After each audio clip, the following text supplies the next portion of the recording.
Hey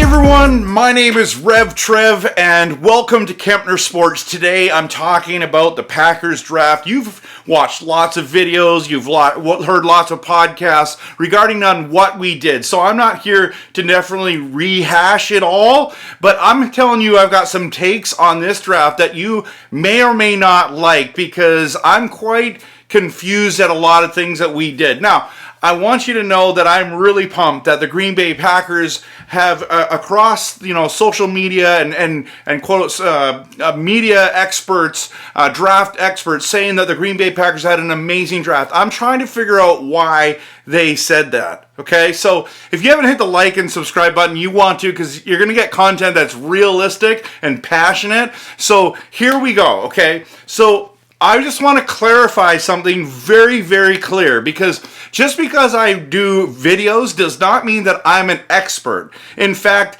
I'm a fan who's just passionate and loves to make content. So let's keep this in mind. I'm not a guy who sits there and watches 4,000 hours of film. That's what every single team is doing. They're going over film and researching. Like, what do most of us Packers fans or NFL fans for the teams do? We watch a couple of highlights and say, that's my guy. I want that guy. And come on, like, let's be honest. Can we not trust our management? Like, at the end of the day, Packers fans were losing their minds because we didn't pick a wide receiver in the first round. We haven't done it since Javon Walker, 2002. You can go back and check out my videos. We are not picking a wide receiver. So why in the world do you think all of a sudden we get rid of Rodgers and now we're going to pick a wide receiver first row overall? JSN can he, he's a slot receiver. What's the best case scenario for him as a slot receiver? He's not Tyreek Hill.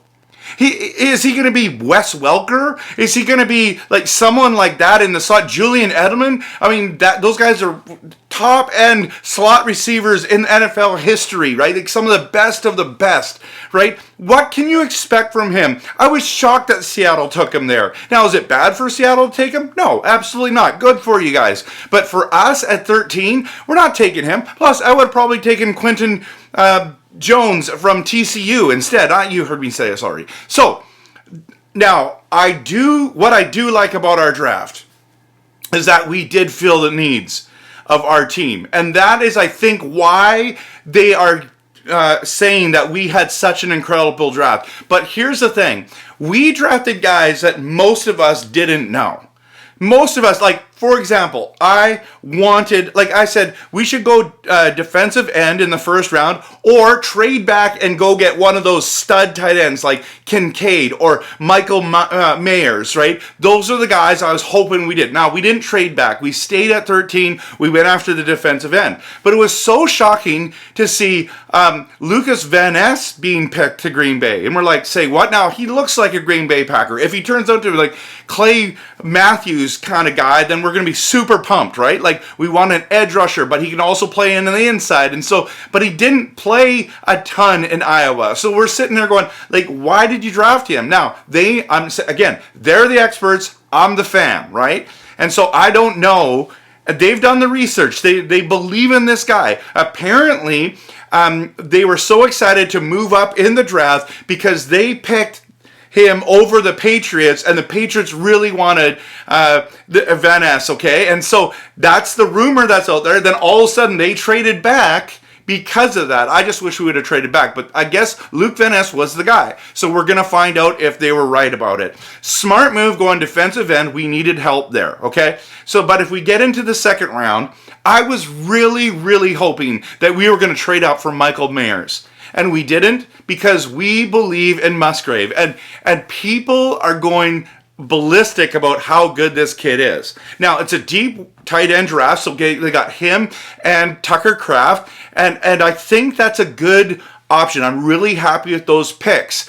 But again, these guys got to produce. People are comparing Musgrave to Travis Kelce. Are you kidding me right now?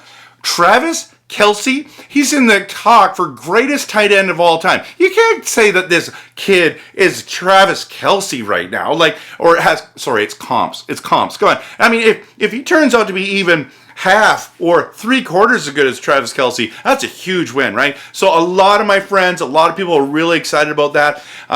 A lot of Packers fans were losing their minds that we didn't get Darnell Washington. I do think there's some health concerns there, and that's why they didn't go with him. But man, he looked fantastic. But if I did a live reaction for Van Ness, and that was really cool to see, just like, hey, and I'm like, what? Like, you can literally watch my YouTube short on it. I was shocked to see his name come up. I was going to do the same for the second round. I'm kind of glad I didn't, because if you would have seen my reaction to Jayden Reed, I would have been like, who? Who in the world is Jayden Reed? Now, again, I'm not the GM and I'm not the expert. I'm the fan. I've never even heard his name. I don't know a thing about them. In fact, major Packers fans, podcasters, experts were done. A lot of them were like, why? Well, first of all, it was who?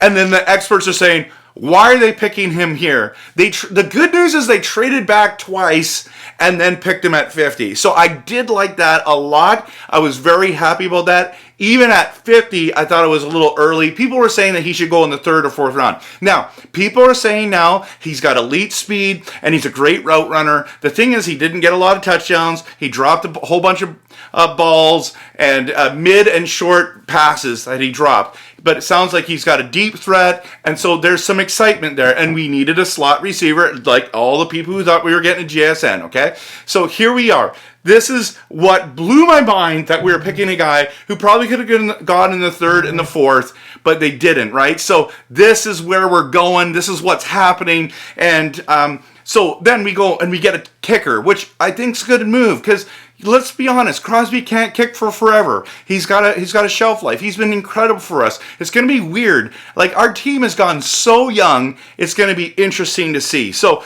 I like that we picked a quarterback. We needed a backup quarterback or a 3rd stringer to develop. So Penn State, that's a good school to be drafting out of. I don't know anything about Colby Wooden, the edge rusher from Auburn. I hope he pans out. But I don't know if I'm high on this draft. I'm not saying it's a bad draft, and I'm not saying it's a good draft. What I'm saying is they picked the right positions. I'm just hoping that they picked the right players. Now, of course, I want to know what you think. Tell me where. I'm not like a huge researcher on these things, so please tell me what I'm missing. I know there's a lot of hype and a lot of people in Green Bay are really excited. I'm just like, I want to wait and see what happens first before I get on the whole train. I mean, if Lucas Van Ness turns into Clay Matthews, cool. If Musgrave turns into some form of Kelsey, awesome. If Jayden Reed can do damage underneath and use his speed and make people miss, it's going to be fun to watch, right? So we're going to see, and I like that we got some weapons around Jordan Love. I thought that was really smart and brilliant. And it's going to be an interesting year. There's going to be so much that we need to see. So post in your comments what you think, and I'd love to hear your opinion. And please like and subscribe. And, of course, always go Pack Go.